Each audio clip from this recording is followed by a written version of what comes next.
Quando a amada morre, não é seu corpo que fenece, mas o desejo que existia por ele e tudo que era romance e espetáculo. Não é a mulher que padece quando a amada morre, é o amador que deixa de existir. É tudo é eterno, tudo é luto. Não há coisa mais triste do que uma amada que morre e que, quando morre, mata. Quando a amada morre, perece a poesia. E viver é expiação e tormento. E com esse poema, nós abrimos o programa de hoje, Café com Poesia, livro A Morte da Amada. E esse livro tem uma história interessante. A autora deste livro, que é uma amiga querida, poeta, que veio da Boa Terra, da Bahia de Todos os Santos. Veio aqui nos visitar, enfim. Eu tenho o maior prazer em receber aqui a Nívia Maria Vasconcelos, minha querida amiga, poeta maravilhosa. Obrigado por aceitar nosso convite e vir aqui tomar um café com a gente no programa Café com Poesia. Queridíssima, obrigado. Eu que agradeço o convite. Estou aqui à disposição. O papo vai ser muito bom, com certeza, por ser com você e ser sobre poesia. Então, querida, primeiro, como foi que você colocou o pé dentro do mundo poético, na estrada da poesia? Como surgiu isso? Muito tempo mesmo, né? Se eu fosse situar assim, temporalmente mesmo, de maneira pontual, seria os 8 anos de idade. Então, na década de 80. O meu encontro com a poesia se deu através dos compêndios escolares. Então, o material didático trazia fragmentos de poesia, né? Trazia fragmentos de conto, fragmentos de crônicas e romances. Então, o meu contato primeiro foi através da literatura contida nos livros didáticos. Ou seja, não foi o contato com o livro de literatura propriamente dito, mas com poesias avulsas, né? Existindo um traquinho ali, o traquinho ocular, e eu fui sendo capturada por essas poesias. Até que me deparei aí, um pouquinho mais à frente, com o compêndio escolar do ensino médio e com a poesia do Ferreira Goulart, que é a Cantiga para Não Morrer. Eu achei aquilo belíssimo e eu pensei, eu preciso escrever também, eu preciso fazer alguma coisa que se aproxime disso. E como todo mundo que começa a escrever, eu comecei a imitar as pessoas que eu lia. Então eu comecei imitando Fernando Pessoa, sobretudo na pessoa do Álvaro de Campos. Comecei imitando o próprio Ferreira Goulart, comecei imitando o Carlos Drummond de Andrade. Enfim, a minha base passou a ser esses nomes, porque eram esses nomes que estavam nos livros literários, né, que a escola trabalhava. Então, meu contato com a literatura se deu primeiramente através da escola. Uhum. E a produção literária, a sua criação? A minha criação primeiro veio dessa tentativa de imitar esses nomes, né, o estilo deles.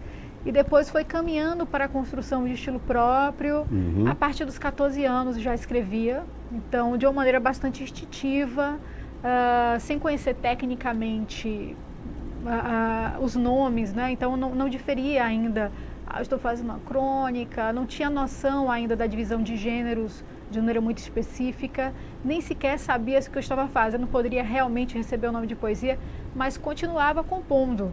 Até que eu decidi fazer o ensino superior em letras. Não necessariamente para me tornar professora, mas para me tornar escritora. Olha. Claro que depois eu descobri que o ensino de letras não forma nenhum escritor. Pelo menos não o meu da década de 90. Hoje já surgiram alguns cursos de escrita criativa, mas na época não havia esses cursos. E o curso de letras acaba formando realmente professores de língua portuguesa, né? Eu acho que há até uma necessidade maior de trabalhar um pouquinho a literatura enquanto arte. Eu acho que falta um pouco desse elemento no ensino superior voltado para a literatura, né? Ver a literatura como um objeto artístico. E eu estava procurando, perseguindo esse objeto artístico quando eu entrei no ensino superior. Eu não consegui encontrar isso nas disciplinas, mas consegui encontrar isso nos meus colegas e em alguns professores na situação extraclasse. Então, para mim, a universidade valeu muito e, sobretudo, nessa situação extraclasse dos colóquios, dos encontros, das conversas de corredor e dos grupos que nós fomos formando. Eu conheci, por exemplo, o Museu de Arte Contemporânea através da UFES e lancei meu primeiro livro lá, O Invisibilidade. Eu conheci outros colegas com os quais eu formei um grupo de declamação chamado Os Bocas do Inferno e saímos declamando poesias pelo Brasil afora, Mato Grosso do Sul, São Paulo, Rio, Minas, Recife. Fomos para diversos lugares do Brasil recitando poesia. E isso tudo a universidade me proporcionou, não só através da sala de aula, mas sobretudo pelo fora da sala de aula, né? Pelo encontro que é estar na universidade. Teve um outro trabalho também que eu acompanhei, eu acho que foi sobre Vinícius de Moraes, não foi? Sim, houve sim. Chamado Eu Sei Que Vou Te Amar, que eu fiz um roteiro e esse roteiro depois passou para o Marcos Pessico e ele ampliou o roteiro e ele é um diretor, de fato, de teatro e ele deu a feição para o teatro.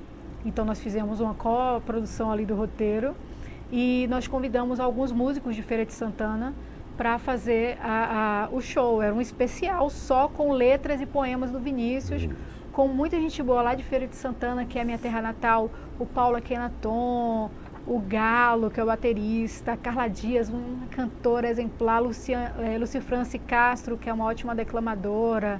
Então tínhamos assim uma equipe, o Gilmar, que é um guitarrista fantástico, o clarinetista Silvério Duque, era uma equipe muito boa. O Cartre Sans, que esse era tocava gaita, cantava, enfim, era um combo de músico e cantor.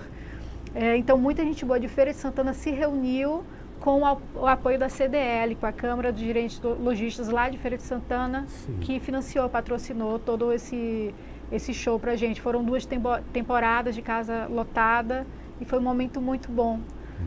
Primeiro, por estar homenageando Vinícius. E segundo, por poder ver toda essa estrutura. Eu acho que foi a primeira vez que eu tive uma estrutura de figurino, de diretor, de iluminação, de cenário, todo voltado para a poesia, para colocar a poesia em evidência, né? Então, para mim, foi um momento muito importante nessa minha carreira de declamadora ou de faladora de poesia. Que maravilha. Lá é interessante. Na Bahia, quando a gente vai chegando lá em Feira de Santana, bem-vindo ao Portal do Sertão. Portal do Sertão, Portal do Sertão. Lá eu estive ano passado e depois de Feira de Santana fui para uma cidade que fica próximo, Maracás, acho que Maracás. Mas estive também em Jiquié. E lá em Salvador, onde nós nos encontramos na Fundação Casa Jorge Amado. Isso. Este ano tem também lá, outra vez, né, vai acontecer o Flipelô, né? Flipelô. É mais uma festa literária aí para nós, de alguma forma, tentarmos promover a literatura, né? A Flipelô foi um evento muito bom, tem uma repercussão bastante positiva. Temos também na Bahia que acontece a Flica, que é o Festival Literário de Cachoeira. E aí, entrando no calendário dos festivais literários do Brasil. Eu fiquei apaixonado por aquela cidade, Cachoeira. Lá eu estive gravando a novela Velho Chico. E estive lá, fiquei observando aquela arquitetura belíssima, aqui o rio que passa. Poxa vida, um pessoal tão generoso, uma produção cultural intensa, não é? Essa é uma cidadezinha que fica perto de São Félix, né? Vizinho, né? Vizinho, E também a casa do poeta, do poeta lá de Cachoeira, né? Damário da Cruz. Damário da Cruz. Se chama Pouso da Palavra. Poxa. Lá é um lugar muito aconchegante. E eu conheci o Damário, nós íamos lá para o Pouso da Palavra, inclusive dormíamos lá. E, enfim, era um momento de encontro muito poético, muito impactante.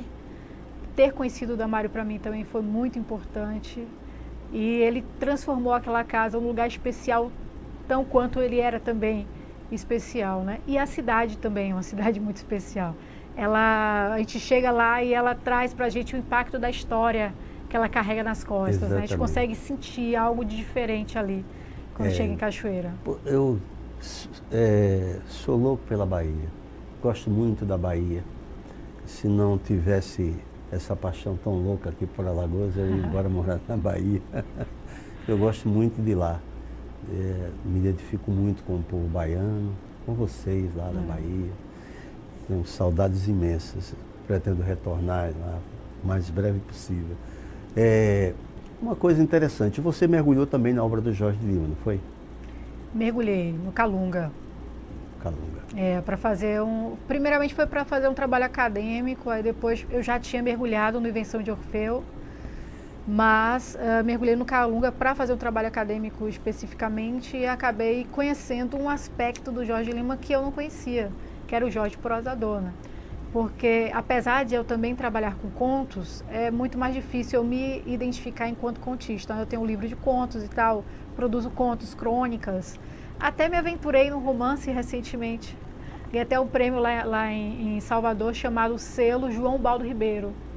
O segundo ano desse selo João Baldo Ribeiro, um selo com esse nome, né? É bom, dá uma chancela interessante pra gente. Que é uma narrativa, quase uma novela, né? Não chega a ser um romance porque a extensão é menor, então praticamente uma novela que vai ser publicado pelo selo João Baldo Ribeiro. Então eu me aventuro também na prosa, mas quando há uma questão de identificação, eu me identifico mais com a poesia e com a letra de música e essa conversa entre poesia e letra de música. Então eu não me identifico, apesar de produzir e publicar prosa, eu não me identifico tanto com a prosa. Então quando eu vou procurar os autores, eu procuro muito mais poetas do que prosadores. E quando o próprio autor é ao mesmo tempo poeta e prosador, eu acabo conhecendo mais o aspecto dele enquanto poeta do que enquanto prosador. E isso aconteceu com o Jorge Lima. Então eu conheci o Jorge Lima poeta e sabia que ele compunha prosa, mas não me inteirava disso.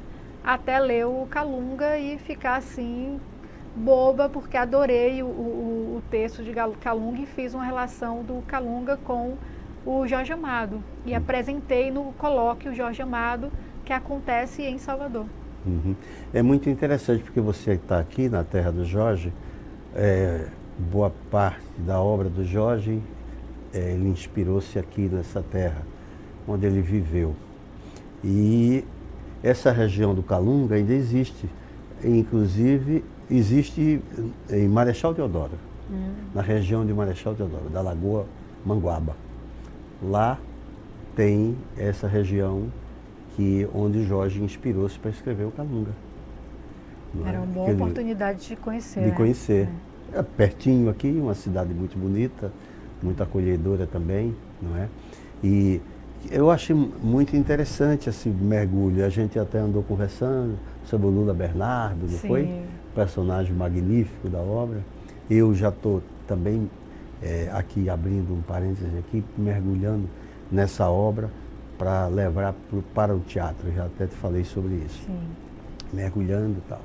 Mas é um assunto que já a gente vai conversar, e também sobre o outro livro, e você também vai dizer alguns poemas aqui. Ok. Mas a gente conversa daqui a pouquinho, depois do nosso intervalo. Já a gente retorna.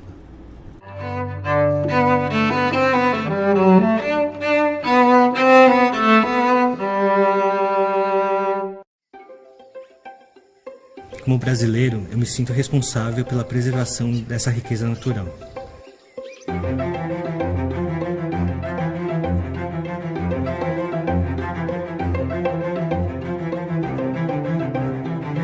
Fiquei sabendo sobre os corais da Amazônia por meio de uma ação de comunicação que o Greenpeace fez, falando sobre a descoberta desses corais super raros e também sobre a ameaça que eles estavam enfrentando, né? Então foi aí que eu assinei a petição e aí estou acompanhando até hoje o desenrolar dessas ações, né? que me motiva a fazer parte do Greenpeace, em primeiro lugar, a questão da proteção ambiental. Em segundo, porque eu confio muito no Greenpeace, eu acredito muito no impacto do trabalho da organização. Uma imagem que vem bem forte na minha cabeça foi aquela ação no Cristo Redentor e também da ação contra a caça de baleias. Eu sou contra a ação das petrolíferas por conta do grande risco de um desastre ambiental, causando a morte dos corais e também um impacto em toda a população que sobrevive por meio da pesca ou do turismo naquela região. Eu e mais 1.700.000 pessoas já assinamos a petição, mas precisamos que mais pessoas se envolvam com essa campanha, para que essa ameaça deixe de existir completamente. Eu sou Victor Teramoto, doador, e também defendo os corais da Amazônia. Venha com a gente, somos Greenpeace.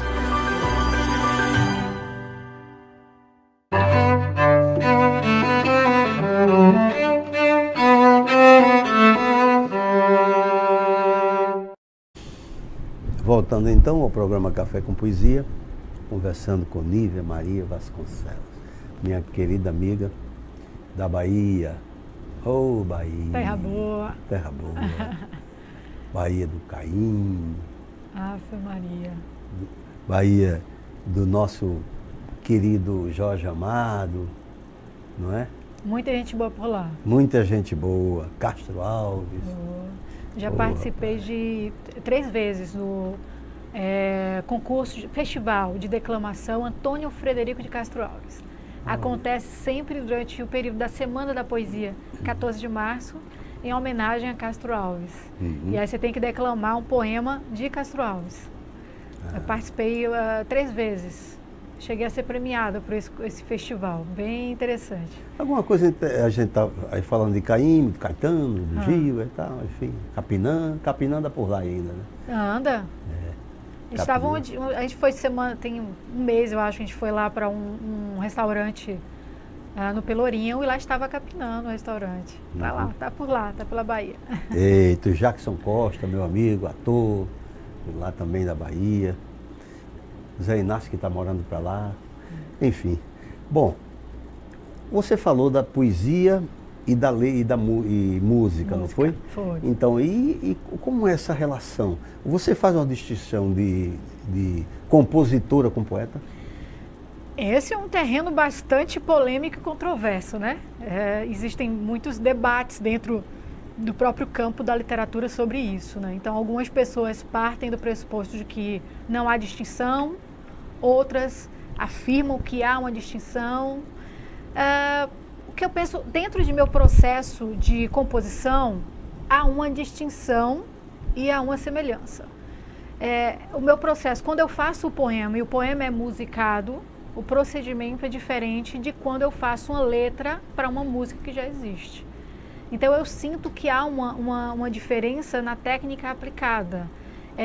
Eu sou muito mais dentro de uma métrica específica, eu tenho que seguir uma melodia específica quando eu vou fazer a letra para a música, de maneira muito diferente da minha autonomia quando eu faço o poema para ser poema.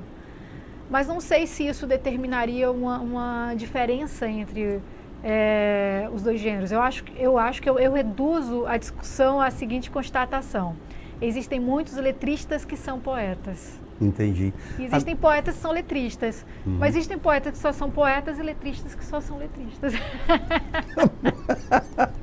Mas outra coisa que eu queria saber é também, você também canta, você toca algum instrumento?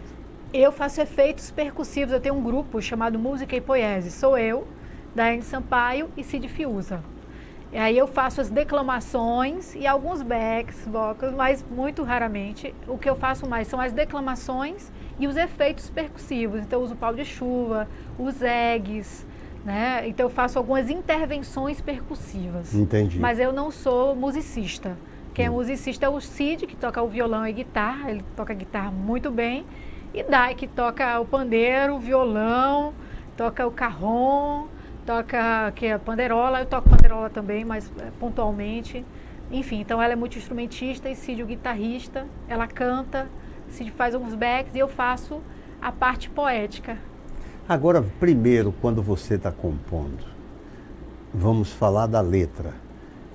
para uma música, vem primeiro, vem junto com melodia também, não?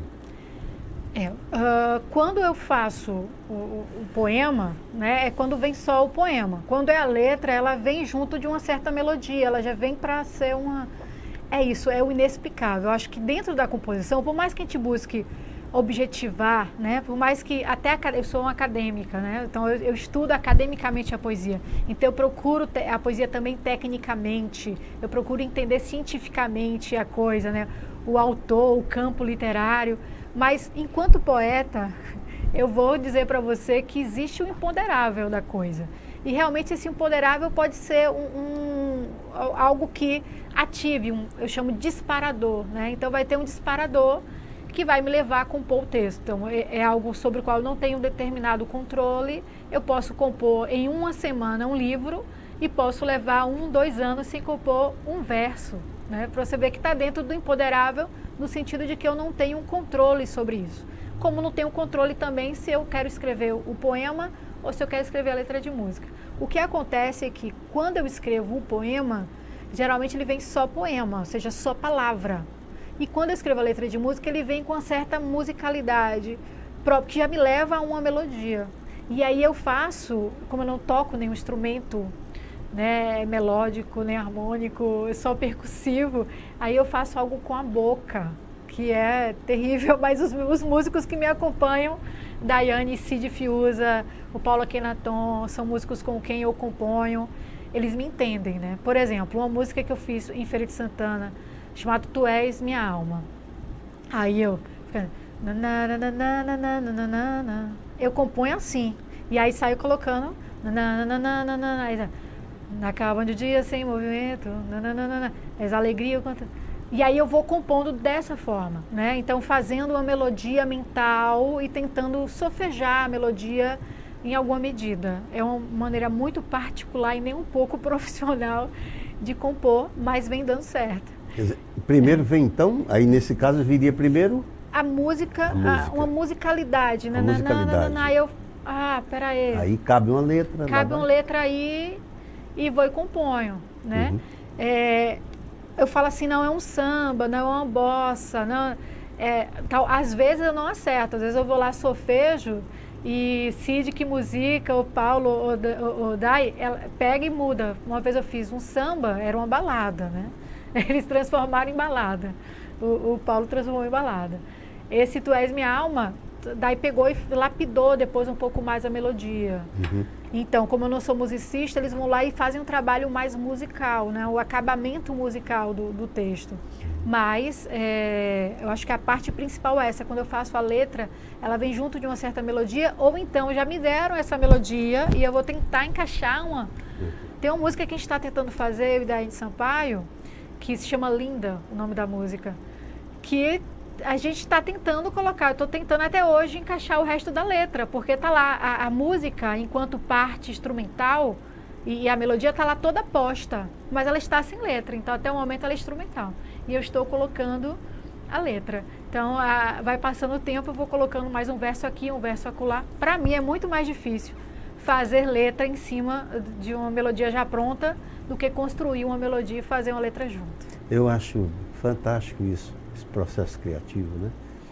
E também você falou da questão da musicalidade, da letra, e quando é poesia, não é? Então, não é que não existe a musicalidade, mas ela é mais intensa quando você faz a letra, muito bem. Mas a sua poesia eu li já várias vezes, e ela é cheia de musicalidade. Exato. O Paulo Akhenaton, que foi meu primeiro parceiro musical, quando ele musica um poema meu, ele fala assim, mas eu não musiquei, você já tinha feito a música. Eu só percebi a música que estava no seu poema. Então você fez uma leitura muito boa, porque o Paulo fala isso para mim. Por isso que eu acho que essa discussão às vezes redunda inútil, sabe? Uhum. Então, enquanto procedimento, eu entendo a minha diferença tecnicamente falando. Uhum. Mas no produto da coisa, eu acho que a diferença não vale tanto assim. Pois é. Então, tá aqui. Essa obra você lançou quando? Primeiramente, eu lancei em 2005. Pela edição Litera, lá no MAC de Feira de Santana, e depois a editora Mondrongo, que é uma editora de Ilhéus, de Gustavo Felicíssimo, fez uma segunda edição, aí já com a SBN, tudo certinho, em 2015. Uhum. Essa obra, quem quiser adquirir, como faz? Pode ser por intermédio do meu e-mail ou pelo site da editora. Uhum. Então, para não suicidar. Para não suicidar. A distribuição é pequena, né? A editora vende pelo site e nós vendemos pelo contato também direto com o autor, no caso. Se você quiser colocar o contato eletrônico para as pessoas entrarem, qual é o contato? É Nívia, N-I-V-I, a M Vasconcelos com 2 L's, @hotmail.com. Tanto esse livro como de poesia? Exatamente. Tá bom. Eu tenho outros 2, mas não existem mais, já foram esgotados. Uma coisa também interessante que eu achei na Bahia o estado de espírito do baiano é uma coisa muito interessante, né? É uma coisa característica, não é? Em sua maioria, é uma coisa característica, né? Então, aí eu olhava assim, dizia assim, rapaz, hoje à noite a gente vai fazer o recital, e será que essa chuva vai cair? Aí a senhora do acarajé, vai não, meu filho, vai não, vai cair não, vai ter o recital. Vai sim, meu filho, vai sim, vai dar tudo certo e tal. Eu acho muito interessante essa coisa para cima, né, característica assim do baiano. E a convivência e a produção agora literária, a produção artística na Bahia, das novas gerações, como é que se encontra lá isso? Eu percebo, por Feira de Santana mesmo, que a coisa está mais efervescente, né? Estou notando uma construção muito forte, assim, uma movimentação, lançamentos. Como um todo, eu acho que a poesia no campo literário brasileiro atual está ganhando um novo fôlego. Eu digo isso baseado em alguns fatos. Por exemplo, na Flip de 2015, o gênero que mais vendeu foi poesia. Os últimos temas da Flip foram poetas, né? A Ana Cristina César, agora a Hilda Ilst, por exemplo. O livro do Paulo Leminski virou um best-seller e foi vendido, passou uma semana à frente de 50 Tons de Cinza, na época que foi lançado toda a poesia. Existem vários livros de poesia em obras completas sendo relançados, e lançados também, como o de Alberto da Cunha Mello, e relançados como o de Vinícius de Moraes. A gente tem também de Euridice Fontella, temos a obra completa de... esqueci o nome dela, Neide Arcanjo, né? Então nós temos diversas poetas e diversos poetas sendo relançados. Então o campo está dando atenção à poesia e principalmente os saraus, que estão surgindo de uma maneira ressignificada, não é? Colocando a declamação dentro de um poder retórico, político, né? Recuperando até mesmo aquela poesia de função social, né? Com uma performance que traz uma potência de enfrentamento da realidade. Então, há uma explosão de saraus. A gente vê, por exemplo, o slam, né, o slam das Minas, com os debates, né, entre os poetas, um fala, outro responde. Enfim, então nós temos uma relação muito forte aí também com outras artes. Então, a poesia expandida, que é uma declamação que vem junto com o cinema, né, que vem junto com a música, com a pintura. Eu adorei a sua presença aqui, o telespectador também. O programa está chegando ao fim. Aí eu queria pegar aqui se você pudesse ler para nós. Qual dos dois você quer? Esse aí. Esse aqui? Sim. Tá. Ao meu lado, tua ausência, relembra o tempo em que foste minha, teus braços e olhar. Atravessaria o mar de Odisseu, para ser por mais instantes o teu amor e ilha. Sereia de meus encantos, canto de Orfeu no seio de Eurídice. Disse que eras minha e és. Senti meu ser assim se esvai. E eu, em ais, sou o que te espera e o que te vê, sempre através. Até o nosso próximo encontro.